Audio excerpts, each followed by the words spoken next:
So I think the last thing I want to talk about is wholesalers. There are two major kinds of intermediaries that we talked about. One is a retailer, which we're going to talk about next time, and then wholesaler we'll talk about today.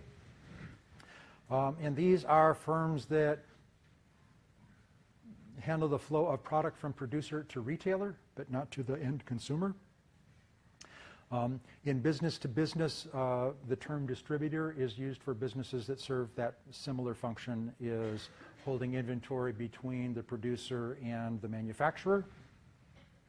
And this whole wholesaling ecosystem is dramatically changing because of the information technology, the digital revolution. Because 10 years ago, if I wanted to, if I was 10 years ago, if I was a customer and I wanted to order a television, the televisions were pretty bulky, and the local retailer would probably have to have some of those televisions in stock for me to buy them. Today, televisions are less bulky, and I can get one delivered online in a day. Cost is competitive. So the warehouse that was holding those televisions for distribution to the retailers, what purpose does it serve if the retailers don't need that much inventory, and if I can get service direct from the manufacturer or direct from an online retailer for actually a lower price savings. With that in mind, there's all kinds of different titles for wholesalers, jobbers, and again, I'm less interested in what the different titles are for different kinds of wholesalers because the field is changing so fast, it doesn't really make a lot of sense. But I think it is important to look at, really a major distinction in wholesalers is whether or not they take title to the product. So you've got merchant wholesalers who actually take title to the product, so they buy it and resell it, which means that they take on the ownership and they take on the risk.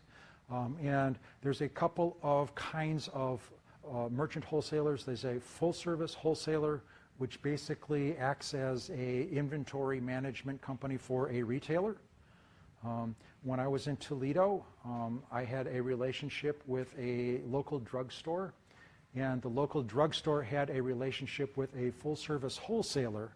And the way that that worked is the drugstore would carry 2 of each item that they had in the store in stock. And then every day at the end of business, they would send to the wholesaler a list of what they had sold from the store. And then the next morning, they would get those blue bins stacked up onto the sidewalk outside their door that replace all of the things they sold the day before.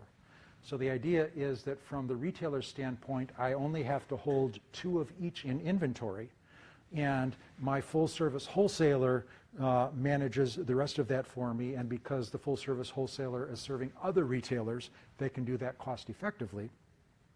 And the only downside is if somebody wants to buy more than 2 of something, I'm going to have a stock out. So again, it's a very close relationship. The other kind of wholesaler is limited service, where I provide some but not all of these functions.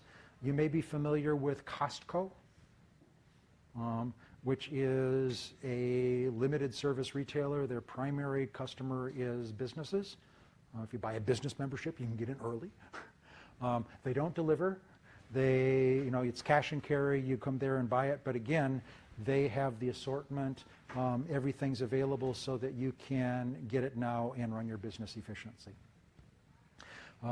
Truck jobbers are people who deal in relatively small quantities of single type stuff.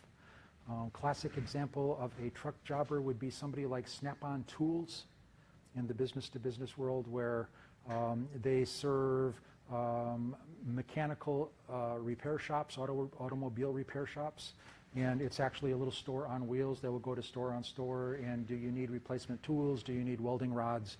We have all of those things for you. The other kind of wholesalers that don't take title to the goods but merely facilitate the transaction. So we've got agents, and they are people who represent products on behalf of manufacturers. The idea is that they have an ongoing relationship with the customer. And agents can, and again,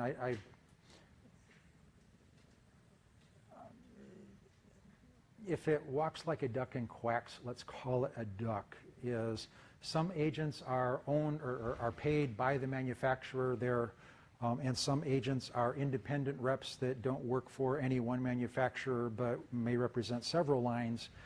The functions that they're doing are exactly the same. It doesn't really matter where their paycheck comes from. It just looks at their job is to have relationships with customers and to represent products so that the retailers are able to order the best things for their customer. And because they don't take title to, they don't take title to anything, they don't own anything, they need to have access to the product so that they can show the customers what they have. This is in the olden days where you'd have your salesperson sample case, where you'd have little miniature products. Many times we'll have showrooms. I believe San Francisco has a designer's showcase where manufacturers can maintain inventory so that designers can bring their customers in and let them see, touch, and feel the merchandise. So the designers don't own the furniture, but they have access to it so that they can do their job of negotiating the relationship with the customer. And they can do other things as well. They can do marketing, they can do financing. It just depends on what they bring to the table. And then brokers, they're just in it for the transaction. A rep typically has an ongoing relationship with a customer. Brokers are more one-shot deals. I may or may not be representing one manufacturer or one seller. I may be representing a different seller and a different buyer every time. For example, a realtor is a broker. Realtor does not take title to the house. It just brings customer and seller together. Yeah. If there are no questions, we'll be done. Are there questions? Oh, we're done.